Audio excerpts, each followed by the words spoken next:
Welcome to the Windows Computer and Technology channel.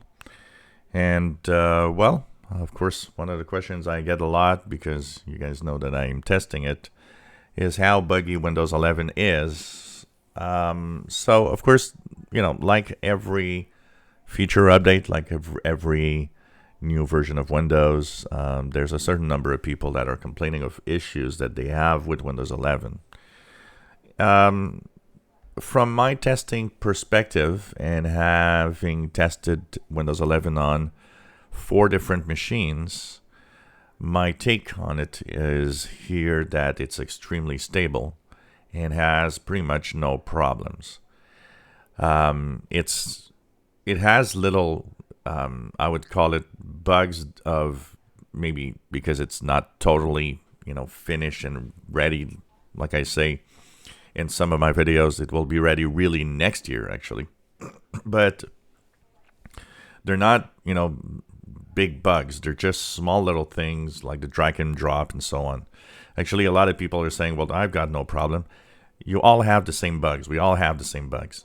It's just that depending on how you use your PC, you might not see these bugs at all, because it really is a user, the user that, depending on how it uses that machine, that will see that there are some weird things in Windows 11. Not everything works the way it did in Windows 10.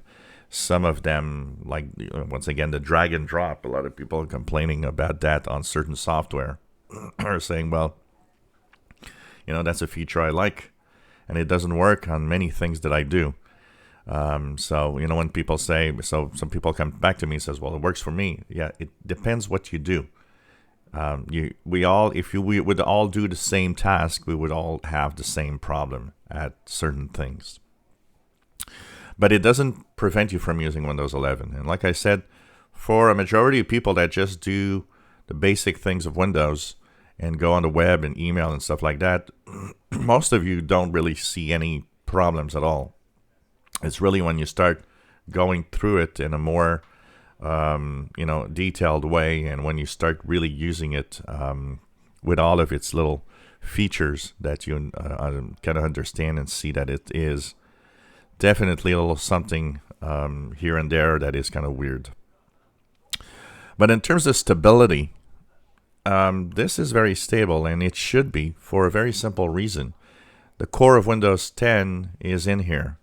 So the usability, the way that all of this works, is pretty much similar. So by building a user interface over a Windows 10 core, of course the stability of Windows 10 is behind it, and Windows 10 is a very stable OS. It's funny when I see people saying, well, I've got just nothing but problems. Well, check your machines or check what you do, because it definitely is not the case.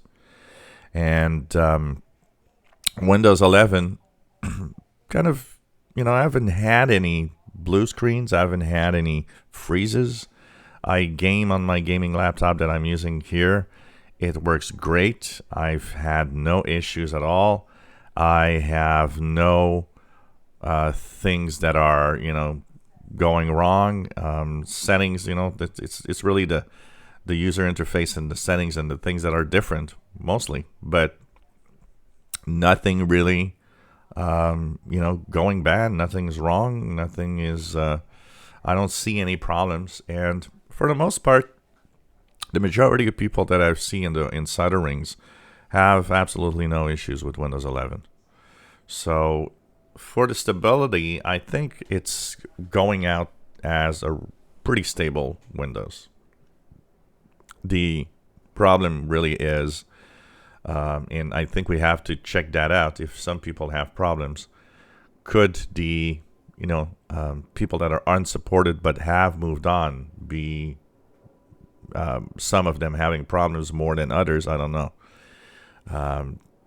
That's difficult to assess, even though Microsoft says that there's more problems when you're unsupported. There's no real big numbers that they've really shown that we could actually say, oh yeah, you've got problems when you are like this or like that. But overall stability is there. And that's not where I'm actually I have problems with Windows 11. On the release of October 5th, they are releasing something that's very stable and that works great. It's just that it's definitely unfinished and definitely will be better in a year. And once again, no rush to upgrade. So, you can stay for as long as you want right now on Windows 10, and you'll see maybe in a year from now. If you enjoy my videos, please subscribe, give us thumbs up. Thank you for watching.